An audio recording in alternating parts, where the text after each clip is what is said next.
Hello बच्चों, चलिए प्रश्न को देखते हैं। प्रश्न है, आकृति में छायांकित भाग का क्षेत्रफल ज्ञात कीजिए। यदि ए बी सी डी भुजा ए बी का एक वर्ग है तथा ए पी डी एक और बी पी सी दो अर्धवृत्त हैं, जहां पाई बराबर हमें लेना है 22/7 का प्रयोग कीजिए। तो प्रश्न को आगे हल करें उससे पहले जो प्रश्न की मुख्य अवधारणा है उस पर विचार करते हैं। तो इस प्रश्न के लिए जो मुख्य अवधारणा है वह हो जाएगी क्षेत्रफल। तो किसी भी वस्तु द्वारा समतल में ली गई जगह क्षेत्रफल कहलाती है या क्षेत्रफल कहलाता है। अब दिया गया है कि ए बी सी डी एक वर्ग है जिसकी भुजा है 14 सेंटीमीटर। तो वर्ग की भुजा बराबर है 14 सेंटीमीटर। तो वर्ग का क्षेत्रफल, वर्ग के क्षेत्रफल का सूत्र होता है भुजा का वर्ग। चूंकि भुजा हमारे पास कितनी है, 14 है, तो 14 का वर्ग, 14 का वर्ग करते हैं तो हमारे पास आएगा 196 वर्ग सेंटीमीटर। अब हम क्या करेंगे, यहाँ पर जो अर्धवर्त है उनका क्षेत्रफल निकालेंगे और उनके क्षेत्रफल में से यदि हम माफ कीजिए वर्ग के क्षेत्रफल में से यदि इन दोनों अर्धवर्त का क्षेत्रफल घटा देंगे तो हमारे पास जो छायांकित भाग है उसका क्षेत्रफल आ जाएगा। तो अब वर्ग की माफ कीजिए वृत्त की त्रिज्या, वर्त की जो त्रिज्या है वह हो जाएगी AD/2।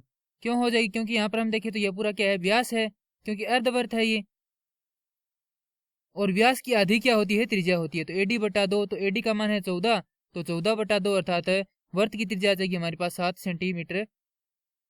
अब हम क्या करेंगे, वर्त का क्षेत्रफल निकालेंगे।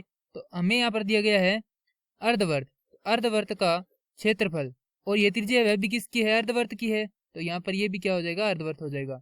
अब अर्धवर्त के क्षेत्रफल का सूत्र होता है 1/2 गुणा पाई गुणा r का वर्ग बराबर, यहां से हल करेंगे इसको तो 1/2 गुना पाई का मान है 22/7 गुना r है हमारे पास 7 गुना 7, तो 7 से 7 कट जाएगा, 2 से 22 को कटेंगे तो ये 11 बार कटेगा, तो हमारे पास आ जाएगा यहाँ से 77 वर्ग सेमी। चूंकि यहाँ पर कितने अर्धवर्त हैं, 2 हैं, तो यहाँ पर लिखेंगे छायांकित भाग का क्षेत्रफल, वर्ग का क्षेत्रफल घटाव 2 गुना अर्धवर्त का क्षेत्रफल।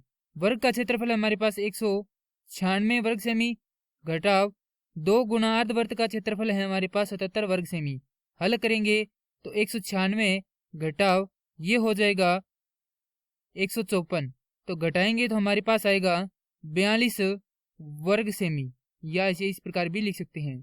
तो छायांकित भाग का क्षेत्रफल आ चुका है हमारे पास 42 वर्ग सेमी, और ये क्या करना था, हमें ज्ञात करना था। मैं आशा करता हूँ कि यह प्रश्न आपको समझ में आया होगा। धन्यवाद।